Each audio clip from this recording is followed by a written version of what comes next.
ಇಂದಿನ ರಾಮಾಯಣದ ಕತೆ. ಇಂದ್ರಜಿತ್ ಬ್ರಹ್ಮಾಸ್ತ್ರದಿಂದ ಹನುಮಂತನನ್ನು ಬಂಧಿಸಿದ ಕತೆ.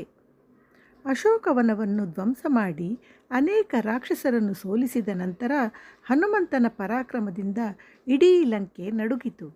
ಈ ಸುದ್ದಿ ಕೇಳಿದ ರಾವಣನು ತನ್ನ ಅತ್ಯಂತ ಶಕ್ತಿಶಾಲಿ ಮಗ ಇಂದ್ರಜಿತುವನ್ನು ಯುದ್ಧಕ್ಕೆ ಕಳುಹಿಸಿದನು. ಇಂದ್ರಜಿತ್ ಸಾಮಾನ್ಯ ಯೋಧನಲ್ಲ, ದೇವತೆಗಳನ್ನೇ ಸೋಲಿಸಿದ ಮಹಾವೀರ. ಅವನು ಹನುಮಂತನ ಮೇಲೆ ಸಾವಿರಾರು ಬಾಣಗಳನ್ನು ಸುರಿಸಿದನು. ಆದರೆ ಹನುಮಂತನು ಎಲ್ಲ ಬಾಣಗಳನ್ನು ತಪ್ಪಿಸಿಕೊಂಡು ರಾಕ್ಷಸರನ್ನು ಸೋಲಿಸುತ್ತಲೇ ಇದ್ದನು. ಕೊನೆಗೆ ಇಂದ್ರಜಿತ್ ಬ್ರಹ್ಮಾಸ್ತ್ರವನ್ನು ಪ್ರಯೋಗಿಸಿದನು. ಆ ದಿವ್ಯಾಸ್ತ್ರದ ಶಕ್ತಿಯನ್ನು ಗುರುತಿಸಿದ ಹನುಮಂತನು ಯೋಚಿಸಿದನು, ಬ್ರಹ್ಮದೇವರ ಅಸ್ತ್ರವನ್ನು ಅವಮಾನಿಸಬಾರದು. ರಾವಣನನ್ನು ನೇರವಾಗಿ ಭೇಟಿಯಾಗಲು ಇದು ಒಳ್ಳೆಯ ಅವಕಾಶ. ಹೀಗಾಗಿ ತನ್ನ ಅಪಾರ ಶಕ್ತಿ ಇದ್ದರೂ ಹನುಮಂತನು ಸ್ವಯಂ ಬಂಧನಕ್ಕೆ ಒಳಗಾದನು. ರಾಕ್ಷಸರು ಸಂತೋಷದಿಂದ ಅವನನ್ನು ಹಗ್ಗಗಳಿಂದ ಕಟ್ಟಿ ರಾವಣನ ಸಭೆಗೆ ಕರೆದುಕೊಂಡು ಹೋದರು.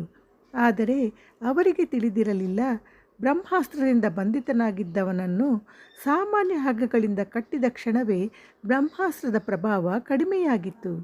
ಹನುಮಂತನು ಬಯಸಿದ್ದರೆ ಅಲ್ಲಿಯೇ ಬಿಡುಗಡೆಯಾಗಬಹುದಾಗಿತ್ತು.